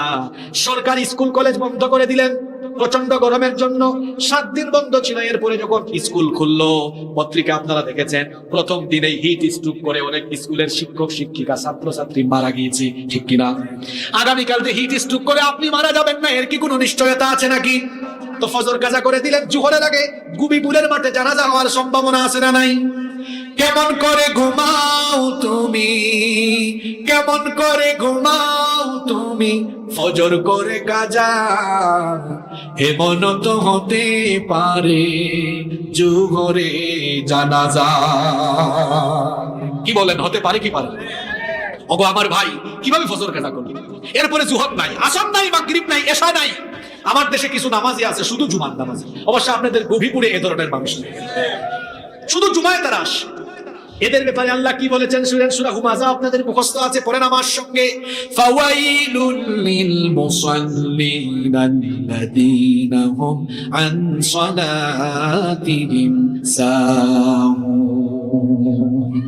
আল্লাহ বলেছেন ধ্বংস নামাজীদের জন্য। আচ্ছা, নামাজ পড়লে কি মানুষ ধ্বংস হয়? কথা কন না কেন আপনারা? নামাজ আদায় করলে কি মানুষ ধ্বংস হয়? আল্লাহ বলেছেন ধ্বংস নামাজীদের জন্য। কাদের জন্য? আমরা জানি নামাজীদের জন্য সফলতা, আর আল্লাহ এই সূরায় বলেছেন নামাজীদের জন্য ধ্বংস। এখন আমাদের মনের ভিতরে এই খুটুর দূর করার জন্য আল্লাহ পরের আয়াতে জবাব দিয়ে দিয়েছেন। শোনো, কোন নামাজীরা ধ্বংস? আল্লাহ বললেন আল্লাযীনা হুম আন সালাতিহিম সাহুন, যারা তাদের নামাজ সম্পর্কে বেখবর, উদাসীন।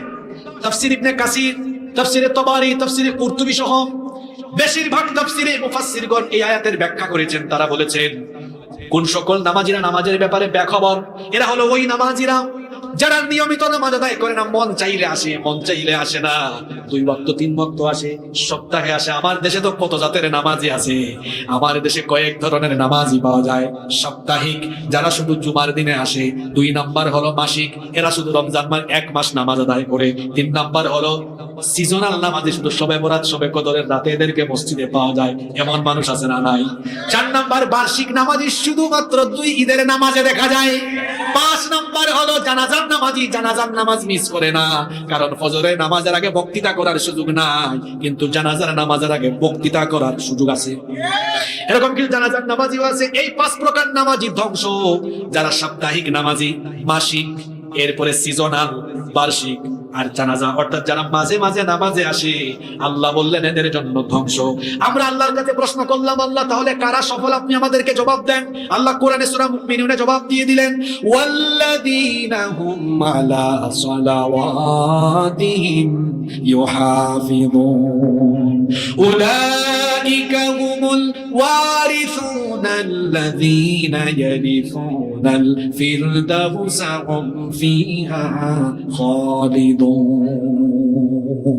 আল্লাহ তাআলা জবাব দিলেন, যারা দৈনিক 5 ওয়াক্ত নামাজের হেফাজত করে, সবগুলো নামাজের ব্যাপারে যার খবর আছে, আল্লাহ ওয়াদা করেছেন বাবা মারা গেলে যেমন ওই বাপের ছেলেগুলো বাপের সম্পদের ওয়ারিশ হয়ে যায়, তেমনি এই 5 ওয়াক্তের নিয়মিত নামাজিরা যখন দুনিয়া ছেড়ে চলে যায়, তারাও আল্লাহর জান্নাতুল ফিরদাউসের ওয়ারিশ হয়ে যায়।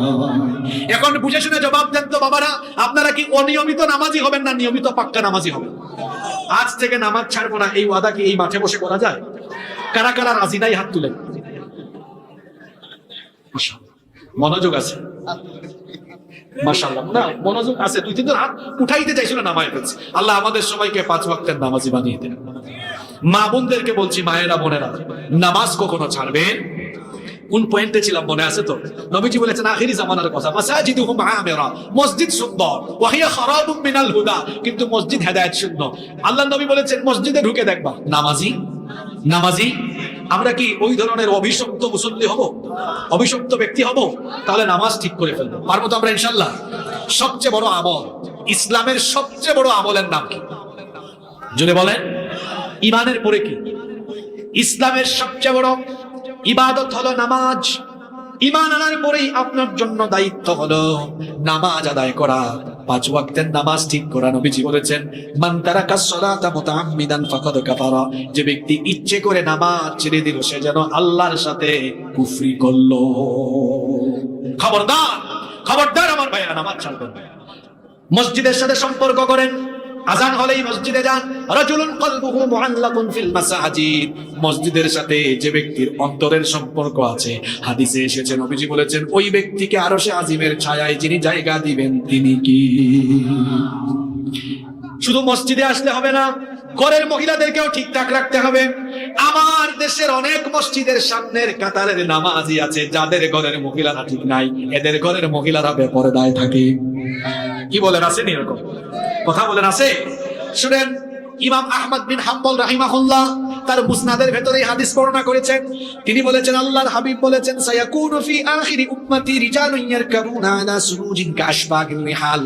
আল্লাহর নবী বলেছেন, শেষ জামানায় কিয়ামতের আগে আমার উম্মত তারা এত বেশি ডেভেলপ করবে, এত বেশি সমৃদ্ধ হবে, উটের জিন সদৃশ যানবাহনে আরোহণ করে করে তারা মসজিদে গিয়ে ইয়ানজিলুনা আলা আবওয়াবিল মসজিদ, মসজিদের দরজার সামনে অর্থাৎ পার্কিং এ তাদের গাড়ি রেখে মসজিদে ঢুকবে। কথাগুলো 1500 বছর এখন মিল আছে। দেখবেন মসজিদের সামনে বিরাট বিরাট পার্কিং। নবীজি বলেছেন এরকম দামি দামি বাহনে চড়ে ইয়ানজিলুনা আলা আবওয়াবিল মাসাজিদ, মসজিদের দরজায় অর্থাৎ মসজিদের পার্কিং এ গিয়ে তারা নামবে, তারা নামাজি হবে, মসজিদে যাবে। কিন্তু তাদের ঘরের নারীদের খবর হলো নিসাউহুম কাসিয়াতুন আরিয়া, তাদের ঘরের নারীরা কাপড় পরেও যেন উলঙ্গ থাকে এমন কাপড় চোপড় তারা পরে। মসজিদের সামনের কাতারের নামাজির ফেসবুক আইডিতে ঢুকে দেখেন, এই 5 ওয়াক্তের নামাজির ফেসবুক আইডিতে তার বউর সাথে তার ছবি আছে, টিকটকে ছবি আছে। এ ধরনের কিছু মানুষ এখানেও থাকতে। আমি বড় কঠিন কথা বলি ভাই, সত্য কথা শুনতে একটু তিতা তিতা লাগে।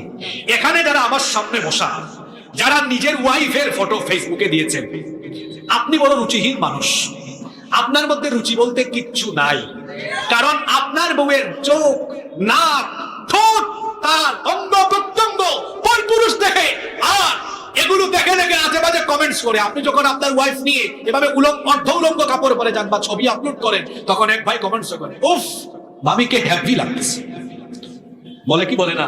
আর এই বেহায়া তার ভাইকে উত্তর দেয়, তার পাড়ার ভাই বা বন্ধুকে, থ্যাংক ইউ। কি লিখে? এরকম বেহায়া রুচিহীন পুরুষ নাই তো আমাদের সমাজে। যে ব্যক্তি তার নিজের বউকে পাবলিক প্লেসে ছেড়ে দিয়েছে, এই ব্যক্তির কোনো রুচি নাই, এর কোনো হায়া নাই, শরম নাই, লজ্জা নাই, ব্যক্তিত্বহীন পুরুষ। তোমার বউ তুমি দেখো, তোমার ঘরের ভিতরে যেভাবে মন চাই তুমি দেখো, মানুষ দেখাও কেন? তোমার রুচিতে সমস্যা আছে, তোমার রুচি ঠিক করো। নবীজি বলেছেন নিসাউহুম কাসিয়াতুন আরিয়াত, অর্ধ উলঙ্গ কাপড় চোপড় পরে থাকবে, নারীরা বেপরদা হয়ে যাবে। এদের অবস্থা এমন হবে, নবীজি বিস্তারিত বর্ণনা দিয়েছেন, আলা রুউসিহিম কাআসনিমাতিল বুখতিল ইজাব, বুখতি উটের কুজের মতো তারা তাদের মাথার মধ্যে ভাঁজ দিয়ে দিয়ে হিজাব পরবে। এই রকম স্টাইলিশ হিজাবধারী নারী আমার সমাজে আছে না নাই? মহিলা প্যান্ডেলে থাকা প্রত্যেকটি মা বোনকে আমি বলবো, আমার মায়েরা বোনেরা, ইসলামে আপনাদের সম্মান বেশি, মর্যাদা বেশি, অবদানও বেশি। বলেন তো, সর্বপ্রথম ইসলাম কবুল করেছেন পুরুষ না মহিলা? সর্বপ্রথম ইসলামের জন্য জীবন দিয়ে শহীদ হয়েছেন পুরুষ না মহিলা? পুরুষের চাইতে নারীর মর্যাদা বেশি। কত বেশি মর্যাদা দেখেন। কত বেশি মর্যাদা দেখেন, আমাদের পায়ের তলায় জুতা, আর নারী মায়ের জাতি হওয়ার কারণে তাদের পায়ের তলায় বেহেশত যিনি রেখে দিয়েছেন তিনি কি? তাহলে ইসলাম নারীকে সম্মান দিল, মর্যাদা দিল, কম না বেশি? আমার মাদেরকে, বোনদেরকে বলবো, মায়েরা বোনেরা এরকম স্টাইলিশ হিজাব পরে বাড়ি থেকে বের হবেন না। স্টাইলিশ বুরখাও এখন বের হয়েছে, এখন বুরখার ভেতরেও ফিতনা, লাল নীল হলুদ বেগুনি কত কালারের বুরখা যে বের হয়েছে। আমার বোনদেরকে বলবো কালো রঙের বুরখা পরিধান করুন, ঢিলে ঢালা বুরখা পরিধান করুন। বুরখা যেন টাইট ফিট না হয়, এমন টাইট ফিট বুরখা যাতে করে আপনার শরীরের অঙ্গ প্রত্যঙ্গের ভাঁজগুলো বোঝা যায়, শরীরের অঙ্গ বোঝা যায়, এরকম বুরখা আপনি পরবেন না, ঢিলে ঢালা পরবেন। স্কুলে কলেজে ইউনিভার্সিটিতে যে বোনেরা যান তাদেরকে বলবো পর্দা মেনটেন করে আপনি প্রতিদিন স্কুল কলেজ ইউনিভার্সিটিতে যান, বেপর্দা হয়ে যাবেন না। কারণ এই যে আপনি আপনার সুন্দর চামড়া, এই যে সৌন্দর্য, জুড়ে বলেন তো এটা দিয়েছেন কি? এখন ওই আল্লাহ আদেশ করেছে নারীরা ওয়ালা তাবাররাজনা তাবাররুজাল জাহিলিয়াতিল উলা। কোরআনে কারীমে আল্লাহ বলেছেন ওয়ালা তাবাররাজনা তাবাররুজাল জাহিলিয়াতিল উলা। প্রাথমিক যুগ অর্থাৎ জাহিলি যুগের নারীদের মতো চলাফেরা করো না। প্রশ্ন হতে পারে হুজুর জাহিলি যুগের নারীরা কিভাবে চলতো? তাফসীর ইবনে কাসিরের মধ্যে এসেছে, আল্লামা ইমাম ইবনে কাসির রাহিমাহুল্লাহ এই আয়াতের ব্যাখ্যায় লিখেছেন, জাহিলি যুগের নারীরা তারা শরীরে এমন জামা গায়ে দিত, গায়ের মধ্যে এমন জামা দিত, ওড়না পড়তো না, তাদের বক্ষ দেশ তারা প্রদর্শন করত, শরীরের হাতের বেশ কিছু অংশ তারা দেখাতো। আল্লাহ আয়াত নাজিল করলেন ওয়ালা তাবাররাজনা তাবাররুজাল জাহিলিয়াতিল উলা। যার কাপড় নাই এবং তাদের পোশাক আশাক যেমন অর্ধনগ্ন, এরকম পোশাক মুমিনা নারীরা পরো না। তোমরা যখন ঘর থেকে বের হবে তখন পরিপূর্ণ পর্দা করে বের হও। কেমনে বের হতে হবে আল্লাহ কোরআনে কারীমে শিক্ষা দিয়েছেন, ওয়ালিয়াদরিবনা বিখুমুরিহিন্না আলা জুয়ুবিহিন্না। বুরখা পরিধান করার পরে মাথার উপর থেকে এমন একটা ওড়না ফেলে দাও যেটা বক্ষ দেশ পর্যন্ত আবৃত করে ফেলে। আমার বোনদেরকে বলবো যে সুন্দর চামড়া আল্লাহ আপনাকে দিয়েছেন, এই সুন্দর চামড়া ঢাকার জন্য আল্লাহ আদেশ করেছেন। যদি এটা আপনি না ঢাকেন, আশকারা মাস্কারা আটা ময়দা লাগায়া এটাকে আরো ঝাঁকজমকপূর্ণ করে পরপুরুষকে দেখান, এই সুন্দর চামড়াকে কিয়ামতের দিন জাহান্নামের আগুনে পুড়াবেন কি? শুধু তাই নয়, আপনার যে শরীরের চামড়ার মধ্যে আপনি আশকারা ঘষেন, মাস্কারা ঘষেন, আটা ময়দা এত মেকআপ মারেন, ওই চামড়ার জবান কিয়ামতের দিন খুলে দিবেন যিনি, তিনি কি? আল্লাহর বিচারের সিস্টেম বড় ব্যতিক্রম, এক্সক্লুসিভ, একেবারে ইউনিক। আল্লাহ যখন হাসরের মাঠে একত্রিত করবেন, জবান আল্লাহ বন্ধ করে দিবেন। কোরআনে কারীমে আল্লাহ বলেছেন, যারা পারেন আমার সঙ্গে পড়েন, আল ইয়াউমা নাখতিমু আলা আফওয়াহিহিম ওয়া তুকাল্লিমুনা আইদিহিম ওয়া তাশহাদু আরজুলুহুম বিমা কানু ইয়াকসিবুন। সেদিন মানুষের জবান বন্ধ করে দেওয়া হবে, ঠোঁট তালা লাগিয়ে দেওয়া হবে, সেলাই করে ফেলা হবে। এই হাত কথা বলবে, হাত দিয়ে কত অবৈধ কাজ করেছেন, পা দিয়ে অবৈধ মতো বিচরণ করে যা কিছু করেছেন, হাত কথা বলবে, পা কথা বলবে। শুধু তাই নয়, অন্য আয়াতে আল্লাহ বলেছেন শাহিদা আলাইহিম সামউহুম ওয়া আবসারুহুম ওয়া জুলুদুহুম বিমা কানু ইয়ামালুন। তোমাদের চক্ষু কথা বলবে, আপনি গোপনে গোপনে মোবাইলের মধ্যে এমনি ফোনটা নিয়ে ডানে চেয়ারম্যান সাহেব যেন না দেখেন, বামে মুরব্বী যেন না দেখেন, এমনি হয়ে রিপ্লাই মারে, নাই চোখের খেয়ানত। চেয়ারম্যান সাহেব ডানে জানেন না, মুরব্বী বামে জানেন না, কিন্তু চোখের খেয়ানত যিনি জানেন, জুড়ে বলেন তিনি কি? এজন্য আল্লাহ কোরআনে কারীমে বলেছেন ইয়ালামু খাইনাতাল আয়ুনি ওয়া মা তুখফিস সুদূর। চোখের খেয়ানত আল্লাহ জানেন। কালো চশমা লাগিয়ে দিনের বেলা যে আপনি মেয়েদের দিকে তাকান, কালো চশমা বাহির থেকে বোঝা যায় না, আপনি কার দিকে তাকান কেউ বুঝে না, কিন্তু জানেন কে? আল্লাহ বলছেন বান্দারে আমি তোমার চোখের খেয়ানতের খবরও জানি। এই চক্ষু কথা বলবে, চোখের সব খবর চোখ বলে দিবে, কান কথা বলবে। মহিলা প্যান্ডেলের মা বোনেরা শোনেন, আল্লাহ বলছেন ওয়াজুলুদুহুম, শরীরের চামড়াও কথা বলবে। এই চামড়া আপনি আশকারা মাস্কারা আটা ময়দা লাগায়া পুরুষকে দেখিয়েছেন, ঠোঁটে লিপস্টিক লাগায়া, আইব্রো লাগায়া, এরপর একটা মেকআপ মেরে পুরুষকে দেখিয়েছেন। এই চামড়াগুলোর জবান কিয়ামতে খুলে দিবেন কি? আরো জুড়ে বলেন কি? চামড়া বলবে আল্লাহ তোমার বান্দি তোমার আদেশ লঙ্ঘন করেছে, সে এই চামড়ার অপব্যবহার করেছে, সে তার হাজবেন্ডের বাহিরে মাহরাম ব্যতীত অন্য পুরুষদেরকে এই চামড়া দেখিয়েছে। চামড়ার জবান যখন ঠাস ঠাস করে যাবে, আল্লাহকে চামড়া যখন সব বলে দিবে, তখন এই বান্দিগুলো, বোনেরা শুনেন, মহিলা প্যান্ডেলের মায়েরা শুনেন, তখন এই বান্দিগুলো, এই মহিলাগুলো নিজের চামড়ার সাথে কথা বলবে। আল্লাহ তাআলা কোরআনে কারিমে বলছেন, তখন এই নারীরা তাদের চামড়াকে বলবে, ওয়াকালু লিজুলুদিহিম লিমা শাহিদতুম আলাইনা, হে শরীরের চামড়া, তুমি কেন আমার বিরুদ্ধে কথা বলো? দামি দামি ব্র্যান্ডের সাবান জেল দিয়ে তোমাকে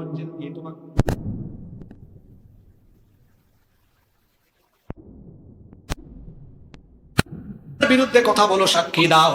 চামড়া তখন জবাব দিবে, চামড়া তখন বলবে, ক্বালু আনতাকানাল্লাহুল্লাযী আনতাকা কুল্লা শাই, সকলকে যিনি বাকশক্তি দিয়েছেন, সেই মহামহিয়ান ক্ষমতাবান সেই আল্লাহ তাআলাই আজ আমার জবান খুলে দিয়েছেন। আল্লাহু আকবার বলেন। ও আমার বোনেরা, সেই কিয়ামতের দিনের ভয় করুন, আল্লাহকে ভয় করুন। যখন ঘর থেকে বের হবেন, পর্দা করে বের হন। আপনার সকল সৌন্দর্য আপনার হাজবেন্ডের জন্য, সাজগুজ করবেন স্বামীর জন্য। কিছু মহিলা আছে স্বামীর সামনে থাকে কামলা বেডির মতো, আর যখন বিয়ে খাইতে আরেক বাড়িতে কিংবা সেন্টারে বা ক্লাবে যায়, সাজগুজ করে তখন জরিনা আর সকিনার মতো যায়। এগুলো আপনাদের এলাকায় নাই? যে মহিলা হাজবেন্ড ব্যতীত অন্য কোথাও যাওয়ার বেলায় সাজগুজ করে যায়, এই মহিলার চরিত্র ভালো না, পর পুরুষকে দেখাবার জন্য নিজেকে এরকম আকর্ষণীয় করে প্রস্তুত করেছে। আল্লাহকে ভয় করুন, নিজের সব সৌন্দর্য নিজের স্বামীর সামনে প্রকাশ করুন, নিজের স্বামীর খেদমত করুন, স্বামীর আনুগত্য করুন। আপনাদের জন্য জান্নাতে যাওয়া বড় সহজ। আল্লাহর নবী বলেছেন, নারীরা তোমরা 4টা কাজ করো। নবীজি বলেছেন, ইদা সাল্লাত আল মারআতু খামসাহা, একজন নারী যখন 5 ওয়াক্তের নামাজ যথাযথ আদায় করবে, ওয়া সামাত শাহরাহা, রমজান মাসের রোজা রাখবে, হাফিজাত ফারজাহা, লজ্জাস্থানের হিফাজত করবে, ওয়া আতাআত যাওজাহা, স্বামীর আনুগত্য করবে, এই 4টা কাজ যে নারী করবে, আল্লাহ ওই নারীকে কিয়ামতের দিন বলবেন, আমারে বান্দি, জান্নাতের 8টি দরজা আছে, যে কোনো দরজা দিয়ে তুমি আমার জান্নাতে চলে যাও। আমার বোনদেরকে, মাদেরকে এই 4টি গুণে আমি গুণান্বিত হওয়ার কথা বলবো। আল্লাহ তাআলা তাদেরকে তৌফিক দেন, বলেন আমিন। কষ্ট হচ্ছে আপনাদের? আমি শেষ পয়েন্ট বলে আপনাদেরকে নিয়ে মুনাজাত করবো ইনশাআল্লাহ। না, এত ওয়াজ শুনে আবার ফজরের নামাজের 12টা 13টা বাজায় দিন। কথা শুনেন কম, আমল করেন বেশি। একদিনই সব ওয়াজ শুনবেন। শেষ জামানার সব আলামত আমি কি একদিনে বলা সম্ভব? সম্ভব। আখিরি জামানায় আল্লাহর নবী বলেছেন, না আমাদের শেষ জেনারেশন, এখনই আমরা মুনাজাত দিয়ে দেব। আল্লাহর নবী বলেছেন, শেষ জামানায় এমন হবে, এমন প্রতারণাপূর্ণ সময় আসবে, সত্যকে মিথ্যা বানিয়ে ফেলা হবে, মিথ্যাকে সত্য বানিয়ে ফেলা হবে, সত্যবাদীকে মিথ্যাবাদী বানানো হবে, মিথ্যাবাদীকে সত্যবাদী বানানো হবে।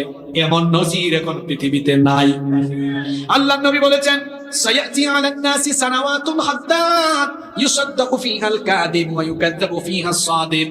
নবীজি বলেছেন, চিরেই কিয়ামতের আগে এমন এক সততাপূর্ণ, প্রতারণাপূর্ণ সময় আসবে, যখন মিথ্যাকে সত্য বানিয়ে দেওয়া হবে, সত্যকে মিথ্যা বানিয়ে দেওয়া হবে, সত্যবাদীকে মিথ্যাবাদী, মিথ্যাবাদীকে সত্যবাদী, ভালোকে খারাপ, খারাপকে ভালো। আর এটার জন্য সবচেয়ে বড় উপাদান হলো হলুদ সাংবাদিকতা। এটার মাধ্যমে সত্যকে মিথ্যা বানিয়ে দেওয়া যায়, মিথ্যাকে সত্য বানিয়ে দেওয়া যায়। আমি তো সবার কথা বলছি না, আমি বলেছি হলুদ সাংবাদিকতার কথা। সাংবাদিকতার ভেতরে তো কিছু কিছু হলুদ আছে না নাই? কি বলেন, আছে না নাই? সব খারাপ না, অনেক আল্লাহওয়ালা মানুষ আছেন, আল্লাহওয়ালা সাংবাদিক আছেন। এরকম বহু মানুষের সাথে আমাদের পরিচয় আছে, যারা সত্যের পক্ষে কলম ধরেন, যারা তাদের মিডিয়ায় সত্য কথাগুলো ছড়িয়ে দেন। এমন মানুষ না থাকলে তো কিয়ামতই হয়ে যাইত। তার মানে এখনো ভালো মানুষ দুনিয়াতে আছে। ভালো মানুষকে খারাপ বানিয়ে দেওয়া, খারাপ মানুষকে ভালো মানুষ বানিয়ে দেওয়া, এটা হলো কিয়ামতের একটা আলামত। ভালো মানুষকে খারাপ বানিয়ে দেওয়া হবে, নিরপরাধীকে অপরাধী সাজায়া তাকে সাজা ভোগ করানো হবে, আর অপরাধীকে নিরপরাধী বানায়া সাজা মওকুফ করে বাহিরে বের করে দেওয়া হবে। এইসব নজির এখন দুনিয়াতে নাই। আল্লাহর হাবিব আরো বলেছেন, এই শেষ জামানায় যে ব্যক্তি এত ফিতনার ভেতরে, এত ফাসাদের ভেতরে, বিশৃঙ্খলার ভেতরে, যে ব্যক্তি নিজের ঈমানকে ঠিক রাখবে, যে ব্যক্তি তার ঈমানকে ঠিক রেখে ঈমানের উপরে অবিচল থাকবে, আল্লাহর নবী বলেছেন, হাসরের ময়দানে আমি আমার সেই উম্মতের জন্য সবার আগে সুপারিশ করব। এই ফিতনাপূর্ণ সময়ে আমরা নিজেদের ঈমানকে ঠিক রাখার জন্য আমাদের জন্য সবচেয়ে বড় প্রয়োজন হলো আল্লাহর কালাম আল কোরআন। এই কোরআনের ওয়াজ শুনেই দায়িত্ব শেষ না, এটা আপনাদের সবাইকে বুঝতে হবে এবং কোরআনের রঙে রঙিন হওয়ার জন্য প্রতিনিয়ত চেষ্টা করতে হবে। প্রতিদিন কোরআন পড়তে হবে, অর্থ সহ পড়ে পড়ুন, অর্থ সহ বুঝে পড়ুন, বাড়িতে বাসায় বাংলা অনুবাদ সহ 1 সেট 2 সেট 3 সেট তাফসীর রাখুন, কিছু হাদিস রাখুন, পরিবারের সকল সদস্যরা মিলে অধ্যয়ন করুন, নিজেদেরকে কোরআনের রঙে রাগানোর চেষ্টা করুন। আর এই ফিতনার সময়ে নিজেদের সন্তানদের উপরে আপনারা নজরদারি করুন, সন্তানদেরকে আপনারা দ্বীনি শিক্ষায় শিক্ষিত করুন, তবেই আমরা এই ফিতনার সমাজে ঈমানের পথে অচল অবিচল থাকতে পারবো ইনশাআল্লাহ। আল্লাহ আমাদের সবাইকে এই ফিতনাময় সময়ে ঈমান হেফাজত করার তৌফিক দান করেন, আমরা সবাই বলি আমিন।